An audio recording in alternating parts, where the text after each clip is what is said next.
Assalamualaikum warahmatullahi wabarakatuh. Salam dan bahagia Bapak dan Ibu guru penggerak. Kembali lagi bersama saya Irwanda, calon guru penggerak angkatan 11 dari SMKN 1 Pakis Jaya, Kabupaten Karawang. Izinkan saya memaparkan kesimpulan dan refleksi pemikiran Ki Hajar Dewantara pada modul 1.1 koneksi antar materi. Pendidikan dan pengajaran tidaklah sama. Pengajaran adalah bagian dari pendidikan. Menurut Ki Hajar Dewantara, pengajaran adalah proses pendidikan dalam memberi ilmu untuk kecakapan hidup anak secara lahir maupun batin. Sedangkan pendidikan pada hakikatnya adalah menuntun atau memberi tuntunan terhadap segala kekuatan kodrat yang dimiliki anak agar ia mencapai keselamatan dan kebahagiaan yang setinggi-tingginya baik sebagai manusia maupun sebagai anggota masyarakat. Pendidikan menciptakan ruang bagi murid untuk bertumbuh secara utuh agar mampu memuliakan dirinya dan orang lain, serta menjadi mandiri. Sebelum mempelajari modul 1.1 tentang pemikiran Ki Hajar Dewantara, pembelajaran yang saya lakukan hanya sebatas transfer materi pembelajaran saja. Saya menganggap ketuntasan dalam menyampaikan materi lebih penting daripada memahami karakteristik murid. Biasanya, saya hanya melihat nilai murid hanya dari aspek kognitif saja. Misalnya, saat mereka mengerjakan soal berupa tugas atau ulangan harian, jika nilai murid sudah mencapai KKM, dinyatakan bahwa pembelajaran sudah berhasil.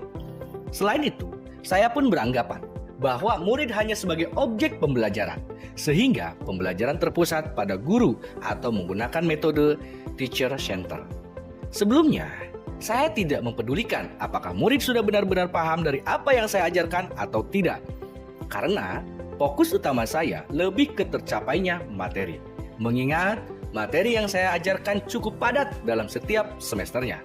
Saya pun hanya meminta siswa untuk menghafal materi yang saya ajarkan, tanpa memikirkan bagaimana cara agar materi tersebut dapat dipahami dengan sepenuhnya, sehingga saya pun sering merasa gagal dan mengeluh jika banyak murid yang tidak tuntas setelah melakukan evaluasi.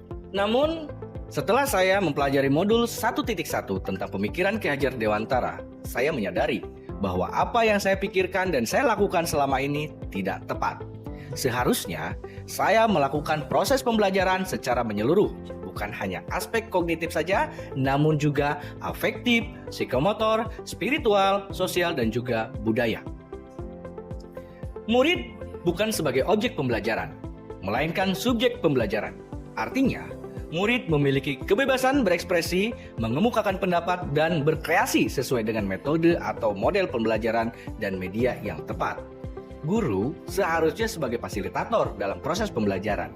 Guru pun harus ikhlas, penuh kesabaran dengan segala ketulusan hati agar terwujud pembelajaran yang menyenangkan dan berpusat pada murid.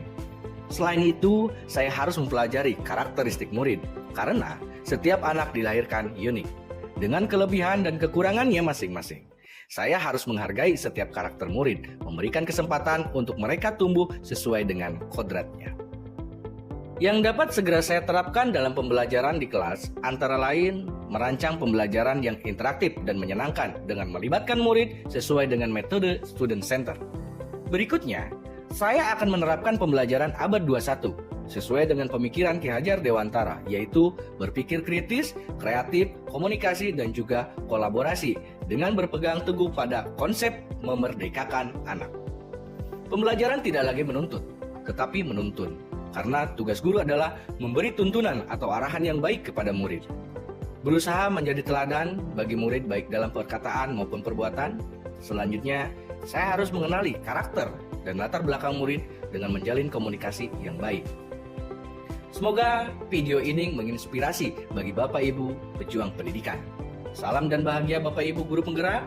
Wassalamualaikum warahmatullahi wabarakatuh.